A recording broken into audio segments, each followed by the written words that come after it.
အားလုံးပဲမင်္ဂလာပါဒီတစ်ခါမှာတော့ကျွန်တော်တို့ဆွဲဆောင်မှုနေရာမှာ law of attraction အကြောင်းကိုနည်းနည်းကြည့်ကြရအောင်အထူးသဖြင့် Bob Proctor ရှင်းပြထားတဲ့ပုံစံပေါ့နော်သူ့ရဲ့နောက်ွယ်ကလှုပ်ဆောင်မှုယန္တရားကတကယ်တမ်းဘယ်လိုမျိုးလဲဆိုတာကိုအတူတူလေ့လာကြည့်ကြမယ်ကဲဒီလိုမျိုးခန်းစားဖို့ကြလားမသိဘူးကိုယ်အတွေ့ခေါ်ကိုဘလောက်ပဲပြောင်းဖို့စူးစမ်းနေပါစေရလက်တွေကအမြဲတမ်းအတူတူပဲထွက်နေတယ်တင်းငါမကိုပေးမိနေတယ်လို့မျိုးပေါ့တော်တော်များများကဘဝကိုပြောင်းလဲခြင်းတဲ့အခါဒီလိုအခြေအနေမျိုးနဲ့တကယ်ရင်ဆိုင်ရလေးရှိပါတယ်ဆိုတော့ဒီပြဿနာကိုကျွန်တော်တို့ဘယ်လိုနားလည်ရမလဲတစ်ချက်ကြည့်လိုက်ကြအောင်အထူးကသိထားရမယ့်ပထမဆုံးအချက်ကဘာလဲဆိုတော့ဒီဆွဲဆောင်မှုနေရာမှာဆိုတာလေကိုသုံးချင်တဲ့အချိန်မှာဖွင့်သုံးလိုက်မသုံးချင်ရင်ပိတ်ထားလိုက်လုပ်လို့ရတဲ့ပစ္စည်းတစ်ခုမဟုတ်ဘူးဗျာအမှန်တော့ဒါကချက်ကဝါဒရဲ့အခြေခံအကျဆုံးနေရာမှာတစ်ခုအမြဲတမ်းအလုပ်လုပ်နေတဲ့အရာတစ်ခုပါဘော်ဘရော့ကာကဒီအကြောင်းကိုအရန်ကောင်းတဲ့ဥပမာတစ်ခုနဲ့ရှင်းပြထားတယ်သူကဘာပြောလဲဆိုတော့ဆွဲဆောင်မှုနေရာမှာကအမြဲတမ်းအလုပ်လုပ်နေတယ်ဆိုတာသိရလား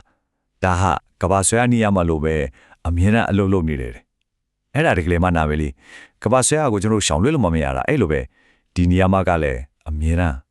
အလုပ်လုပ်နေအမှန်တရားတစ်ခုပါပဲဟုတ်ပြီဒါဆိုရင်ဒီနေရာမှာကဘလို့အလုပ်လုပ်တာလဲအဲ့ဒီမေခွန်းကိုဖြေဖို့အတွက်ပေါ့နော်ကျွန်တော်တို့စိတ်နဲ့ခန္ဓာကိုယ်ရဲ့ပုံစံကိုတစ်ချက်လေ့လာကြည့်ဖို့လိုလာပါပြီသူနောက်ွယ်ကအင်ဂျင်ကပါလဲဆိုတာကိုပေါ့ဒီနေရာမှာအဓိကတော့ချက်ကတုံခါမှုဒါမှမဟုတ် vibration ပါပဲကြက်ကဝလာမှာရှိတဲ့အရာအလုံးဟာစွမ်းရည်နေချီပဲလीအရာအလုံးကတုံခါနေတယ်ဘယ်အရာမှငြိမ်းမနေဘူးကျွန်တော်တို့ရဲ့ခန္ဓာကိုယ်ကိုယ်တိုင်ကတော့အလုံးမြန်တဲ့တုံခါမှုနှုန်းမှာရှိတဲ့စွမ်းရည်ထုကြီးတစ်ခုပဲဆိုတော့ကိုကဘလို့တုံခါမှုအခြေအနေမှာရှိနေတယ်လဲဆိုတော့ကပဲကိုစီကိုဘာတွေဆွဲဆောင်လာမလဲဆိုတော့ကိုအဆုံးဖြတ်ပေးနေတာပါ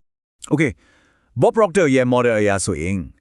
်ကျွန်တော်တို့စိတ်ကိုအပိုင်းတစ်ပိုင်းခွဲကြည့်လို့ရတယ်ပထမတစ်ခုကသိစိတ် conscious mind ပေါ့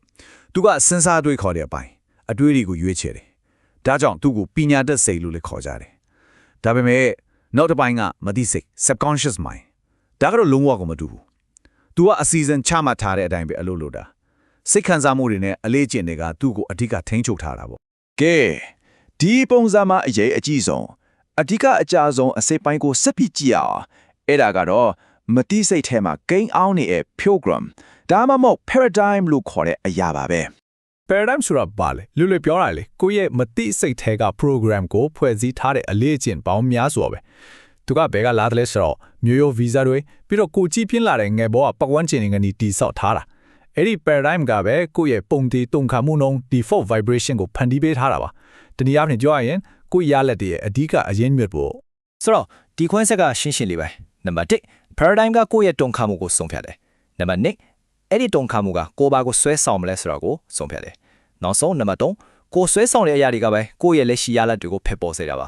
ါဒါတိုက်ရိုက်အကြောင်းအကျိုးဆက်ဆံမှုပဲဒါဆိုရင်မေးစရာရှိလာတယ်အကောင်းမြင်စိတ်ထားရုံနဲ့ဘာလို့အလို့မဖြစ်ရတာလဲလူတော်များများဒီနေရာမှာလာပြီးခလုတ်တိုက်ကြတယ်အဲ့ဒီ paradigm ရဲ့တွန့်ပြန်တွန်းကန်မှုကြောင့်ပါပဲဘယ်လိုတွန်းကန်တာလဲကြည့်အောင်စိတ်ထဲမှာတိုက်ပွဲတစ်ခုလိုဖြစ်နေတာပေါ့တစ်ဖက်မှာအတွေ့အသစ် Y type ကငါပို့ပြီးဝင်ငွေကောင်းချင်တယ်လို့တွေးလိုက်တယ်ဒါပေမဲ့မတိစိတ်ထဲမှာအမျက်တွယ်နေတဲ့ paradigm မဟောင်း X type ကမဟုတ်ဘူးငါတို့မှမလုံလောက်ဘူးဆိုပြီးချက်ချင်းတုံ့ပြန်တယ်ဒီနှစ်ခုကြားမှာပရိပက္ခဖြစ်ပြီလေတိစိတ်ကအသက်လိုချင်တယ်မတိစိတ်ကတော့သူ့ရဲ့တတောင့်တတ zone comfort zone ထဲမှာပဲနေချင်တာအဲ့ဒီလိုအတွေးအသစ်တစ်ခုက paradigm လဲစန့်ကျင်သွားတဲ့အခါစိတ်ထဲမှာမတတ်မတာဖြစ်မှုတွေစိုးရင်စိတ်တွေဝင်လာရောအဲ့ဒီခါမှာအိုင်အားကြီးတဲ့မတိစိတ်ထဲက paradigm ကအမင်းလိုအနိုင်ရသွားပြီးအတွေးအသစ်ကိုပယ်ချလိုက်တယ်အဲ့ဒါကြောင့်ပဲစိတ်သက်ခွန်အားတို့အကောင်းမင်းစိတ်တို့တတ်နဲ့ရေရှည်ပြောင်းလဲမှုမရနိုင်တာပါ Bob Proctor ပြောသလိုပါပဲစင်းရဲမွေးတဲ့စိတ်အတီ poverty consciousness ထဲမှာရှိနေတဲ့သူတွေဟာချိုးတမ်းမှုနဲ့ကန့်သက်မှုတွေကိုပဲဆက်ပြီးဆွဲဆောင်နေမှာပဲဒါဟာအပေါ်ယံတီးစိတ်နဲ့ဘာမှမဆိုင်ဘူးအဲ့ဒါကပညာသက်စိတ်တက်ပဲဆိုလိုတာကကိုယ့်ရဲ့တီးစိတ်ကဘလောက်ပဲစာရီဖက်ပညာတွေတက်နေပါစေမတီးစိတ်ထက်က program ကိုမပြောင်းနိုင်ရင်ဘာမှထူလာမှာမဟုတ်ဘူးဆိုတဲ့ဒီပဲပါပဲဟုတ်ပြီပြဿနာကိုတော့ကျွန်တော်တို့သိလာပြီဒါဆိုဖြစ်ရှင်းချက်ကပါလဲတကယ်ပြောင်းလဲမှုရဲ့တော့ချက်ကပေးမှာလဲအဖြေကတော့အဲ့ဒီ paradigm ကိုယ်တိုင်ကိုပြန်ပြီး program ရေးဆွဲလို့ရတယ်ဆိုတဲ့အချက်ပါပဲဒီနေရာမှာ Bob Proctor ရဲ့ကိုယ်တွေဇလန်ကအရန်ကိုစိတ်ဝင်စားဖို့ကောင်းတယ်သူလည်းပဲအစပိုင်းမှာအလွန်မတတ်မတဖြစ်စေတဲ့ white type အတွေ့အခေါ်တစ်တဲ့ကြုံခဲ့ရတယ်ဒါပေမဲ့သူကအဲ့ဒီမတတ်မတဖြစ်မှုကိုအန်တူပြောအဲ့ဒီအတွေ့အကြုံတိုင်းလိုက်လုပ်ခဲ့တယ်သူ့ရဲ့ paradigm အဟောင်းနဲ့တုန်းကသူ့ရဲ့တညွတ်ဝင်ငွေက ဒေါ်လာ4000ပဲရှိခဲ့တာပါ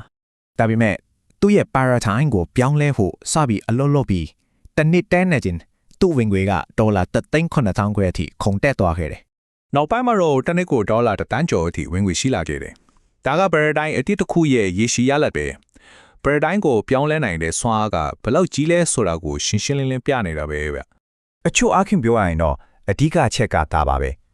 လက်ရှိရလက်တွေကိုတကယ်ပြောင်းလဲခြင်းတယ်ဆိုရင်အပေါ်ရအတွေးတွေကိုပြောင်းနေုံနဲ့မရဘူးကိုယ့်ရဲ့တုံခါမှုကိုထိန်းချုပ်ထားတဲ့အရက်မြေဖြစ်တဲ့အဲ့ဒီ paradigm ကိုပြောင်းလဲဖြစ်ဖို့လိုအပ်ပါတယ်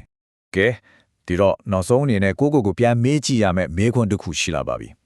ကိုယ့်ရဲ့ paradigm ကကိုဘာကိုဆွဲဆောင်မလဲဆိုတာကိုအဆုံးဖြတ်ပေးနေတယ်ဆိုရင်ကိုယ့်ရဲ့လက်ရှိ paradigm ကရောဘလို့အရာလေးကိုဆွဲဆောင်ဖို့ program ရေးဆွဲထားတာလဲဒါလေးကိုစဉ်းစားကြည့်ဖို့ချန်ထားခဲ့ချင်ပါတယ်